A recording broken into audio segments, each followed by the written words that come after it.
order to create and sustain a global competitive advantage, companies need a systematic approach to exploiting, renewing, and enhancing their core capabilities. Through the years of operations and analysing relationships with their key stakeholders, IKEA have developed a compelling set of capabilities to design, manufacture and ship furniture at a low cost and sell in a unique way around the world. With powerful core capabilities, it can be assumed that IKEA have a competitive advantage, but the question at hand is it sustainable? Let's begin by defining what sustainable competitive advantage actually is. According to Barney, a sustainable competitive advantage only exists when competitors cannot duplicate the benefits of a firm's strategy and when they lack the resources to attempt imitation. Based off the foundations of Barney's VIRN framework, researchers continue to suggest that capabilities that are valuable, rare, costly to imitate, and non-substitutable are core competencies, and core competencies lead to a competitive advantage. As you can see from this table, I've used the Barney's framework to create a table that relates to IKEA and sorted their capabilities according to their value, rarity, cost to imitate, and ability to be substitutable. IKEA are well known for their low prices around the world. Through global expansion, they have established a recognised brand image and a reputation of convenience and value for money. Through careful consideration and planning of their value chain system, IKEA have been able to maximise their productivity and resources and reduce excess costs by maximising their transport and storage. IKEA are well known for their efficient supply chain in which the shortest route possible is taken to get from manufacturer to customer. The shopping experience at IKEA is very rare. It is not often that you can walk through a shop that offers such a wide variety and has mock-up rooms to inspire consumers. This gives IKEA a great competitive edge over their competitors. Over the years, many companies have begun selling products that can immediately be taken home or with same-day delivery. Whilst this used to be a significant strength for mainly IKEA, the convenience of immediate take-home delivery is no longer rare, dismantling IKEA's competitive edge. The convenience and low prices of IKEA is what has earned them the title of the world's largest furniture retailer. With that being said, however, many imitators have arisen over the last decade. Not only are other companies beginning to imitate design elements, but also prices and packaging. Take Target Australia for example. This desk, which is similar to the one sold at IKEA, is 1/3 of the cost and can be taken home in the back of the consumer's car. The design elements are very similar and at a fraction of the cost create a major threat to IKEA, who are normally known as the cheapest in the market. Target have also begun offering cafes in their major stores, a strategy that has helped IKEA become so successful. Evidently, substitutes for IKEA's products have arisen over the last decade. Whilst the shopping experience at IKEA cannot be completely substituted, substitutes do exist in the market today. So, to answer the question, IKEA does have a competitive advantage, evident by their dominance around the world and large market share. However, in relation to the VIRN framework, it is not a sustainable competitive advantage, as companies do now have the resources to imitate their products, and substitutes have become available. Furniture retailing is one of the oldest industries in the economy, and it is the production of durable consumer goods for buying, sitting, eating, even storage.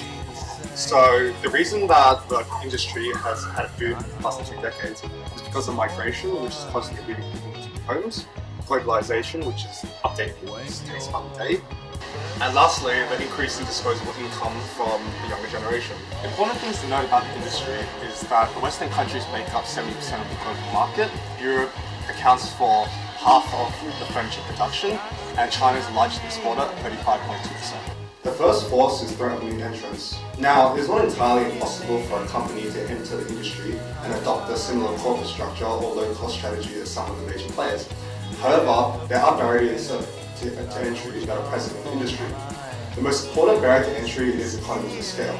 Now, furniture requires a large amount of raw materials, and this makes it so that established firms have a competitive edge over lower firms that simply can't purchase as a high amount of the resource.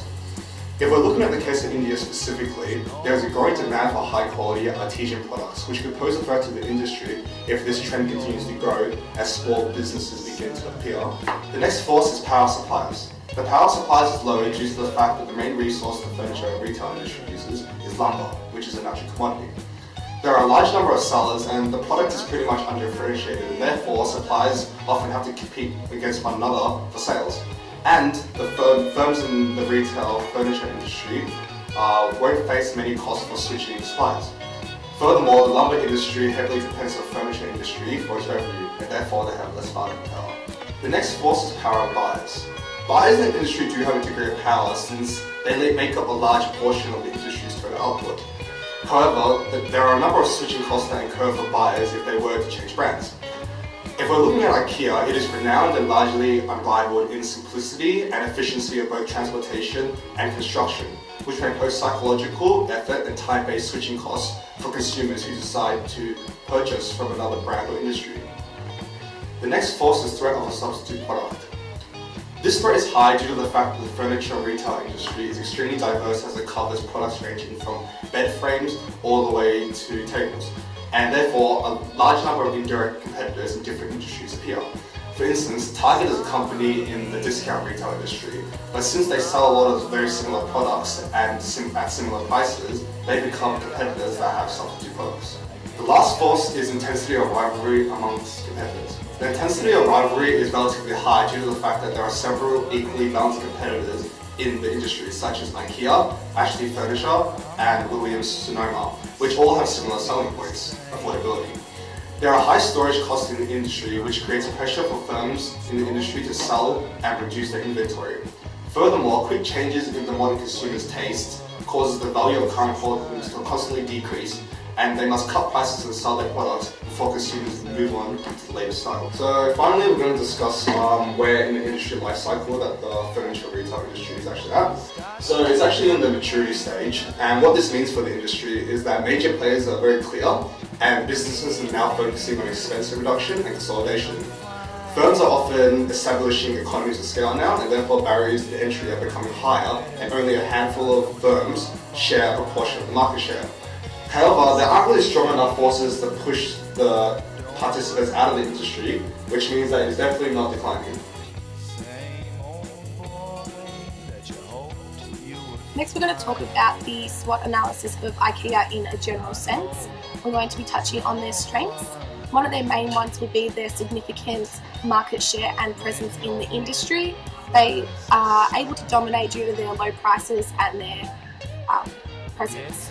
They also employ a lot of sustainable practices, which is a strength in terms of their environmental policies, as a lot of society appreciate their efforts to do so and reduce their emissions.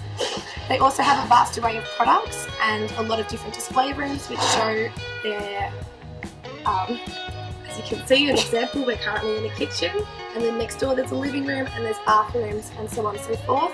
However, this can also be perceived as a weakness because when you come to IKEA you have to walk through the entire place to find what you're looking for, and it can be frustrating for customers. They also have a unique ambience and layout, including their main strength, which would be their unique global successful business model in the retail furniture industry, which would be their DIY strategy. As you can see, another strength of IKEA is their unique ambience, layout and facilities, including their display floors which show all the products and how you could rearrange them in your own house. This gives consumers the idea of what products would look like in their own areas. One of their major strengths, and probably their most successful one, is their unique global strategy, which is the business model in terms of the DIY and when consumers have to find their own products and assemble them themselves. In terms of weaknesses, as IKEA dominates in the industry, they don't have any detrimental weaknesses that can affect their business too much. However, product recalls are definitely one of their weaknesses. Faulty products can leave the business open to legal action, which can damage their reputation, and obviously we don't want our customers or IKEA's customers getting injured by the products they buy. Another weakness would be their over-dependence on Europe, as 63% of revenues come from the European stores, and this can show a weakness in terms of our expansion into other countries. Furthermore, our layout consumers can struggle to find the products they're looking for because there is a lot, as you can see by all our displays, and the effort of purchasing products and the DIY can reduce people from being interested because they have to come here and build their own products. Now we're going to discuss the strengths and weaknesses of IKEA in India. One of their strengths in general is obviously their significant market share and presence, which not only enhances their bargaining power but allows them to actually enter India with their resources. Another strength would be their low prices, as the Indian market is price sensitive. They also have the vast product categories, which means there's a lot of array of their really wide, broad product portfolio, so there's a lot of choice. And another one of their strengths relating to India is their ability to alter their culture. So they want to appeal to the Indian market, and in response to this, IKEA can tweak their product range, including their showrooms and their services, to try and appeal more to the different culture. In terms of weaknesses, the generic mass-produced furniture is not really to the tastes of the Indians. They prefer unique products. The DIY business model is another weakness because it's a foreign concept in India where they don't actually make their own furniture or really understand how that works, as they're used to people paying for unique products being made for them. And another one of the weaknesses in India will be the location of the stores. Can be a fair distance for people to travel to, which isn't very convenient for them. IKEA's opportunities as a brand and a global organisation are endless. One pivotal opportunity is the increase of online sales worldwide, especially within the US and Europe. A focus on online retail for IKEA will ultimately open up a whole other channel to reach customers with. A stronger push for online retail for IKEA will not only solve the problems faced by customers who live in remote areas, but it will also increase the number of customers on a global scale through encouraging a convenient shopping experience and boosting IKEA's online presence, which may ultimately push top-line growth. Continuous increase in gross domestic product growth rates in countries home to an IKEA store chain reaffirms the opportunity for IKEA to expand their manufacturing and factories into their local global markets, which promotes efficiency and effectiveness. Some countries who may be privy to increased gross domestic product rates include India, countries in the Middle East, and countries within Africa. IKEA's expansions globally has proven to be a key success indicator for the IKEA Group. Owning 262 stores in a total of 24 countries, IKEA's franchise chain has created a global empire which continues to grow, always leaving room for new store opening opportunities all around the world. Now, although IKEA may have various opportunities to excel their business, it would only be fair to mention some of the threats they may interact with in the future. In previous years, the economic environment has severely deteriorated, which has ultimately stumped consumer spending and confidence. And although economic conditions have started to vastly improve, the future still remains uncertain and could place a huge threat on IKEA in the future. Adding to this, the competitive landscape in which IKEA finds itself in may prove a threat in the future with their expansions and plans. The rise of non-specialist competition is a threat in which IKEA as a global organisation should strategise for. Non-specialists such as grocers who have increased their non-food product portfolio in order to appeal to IKEA consumers may prove threatening to IKEA and conclude in a price war. This can lead to consumers trading down to non-specialists due to the creation of strong non-food offers. Grocers may have a significant competitive advantage on IKEA due to the fact that if they were to break into the accessories and furniture chain, they already have such high volume of foot traffic on their grocery and primary core competencies. So if they were to break into the furniture industry, it'll be easy to keep customer loyalty. One major opportunity for IKEA in India is the fact that in 2012 the Indian government removed restrictions on foreign direct investment for IKEA, paving the way for their global store chains to have full ownership on Indian operations. So the fact that IKEA in India is now allowed to have a single brand organisation means that they can have full control over the functions without having to have an Indian partner to control their system. Through moving to India, IKEA has the opportunity to really cash in on India's urban middle class and the demand for global international brands. By 2020, India IKEA want to double their sourcing from India. They also want to open 25 stores within the next 10 years. So one threat which can be incredibly detrimental to IKEA in India is the fact that the Indian market is highly fragmented and price sensitive.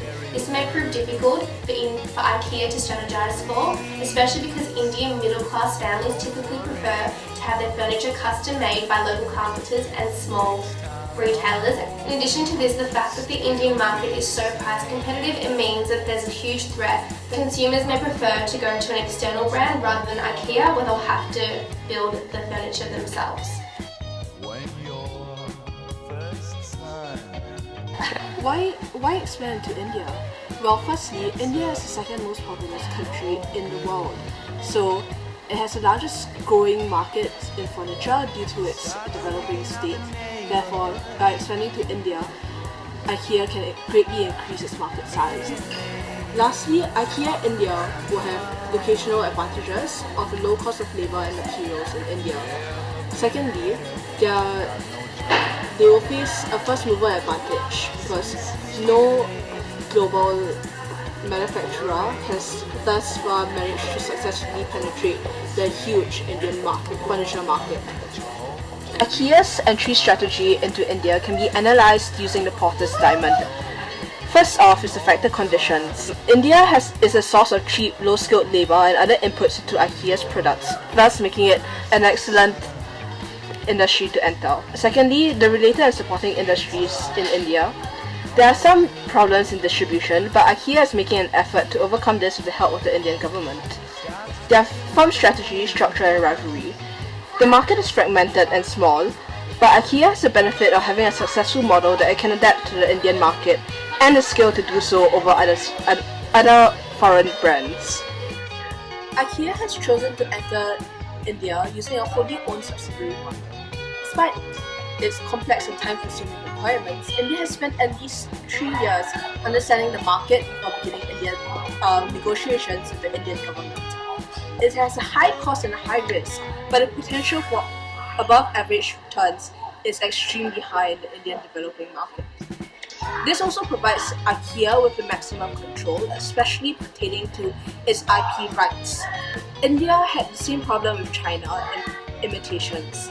Therefore, by having a wholly owned subsidiary model, IKEA hopes that the Indian government will take a more proactive stance against imitators in India. IKEA has a transnational international strategy. Firstly, they think global, in that they have similar offerings at all your worldwide stores and the same business strategies, the DIY flat packs, the IKEA Cafe, showrooms, and their online menu. Secondly, the act local part of the international strategy is that they have a different product emphasis. In India, they have a higher emphasis on the assembly and delivery of the furniture, and they also design their furniture to be smaller pieces and have a more colonial feel to suit the consumer taste in India. They're also thinking of trialing pop-up stores rather than huge urban ones that they have in European countries. Challenges of expanding into India. There is an increasing trend of counterfeit products and the lack of government action, especially in China. Therefore, when IKEA expands into India, they are hoping to discourage this sort of actions. However, India does have a history of not respecting European IP laws. Lastly, IKEA also faces a lot of trade barriers in India, whereby 30% of the products sold by the 5th year of a single brand foreign retailer's operation, like IKEA, must be produced locally. This is a requirement by the Indian government for any wholly owned subsidiary of a foreign corporation.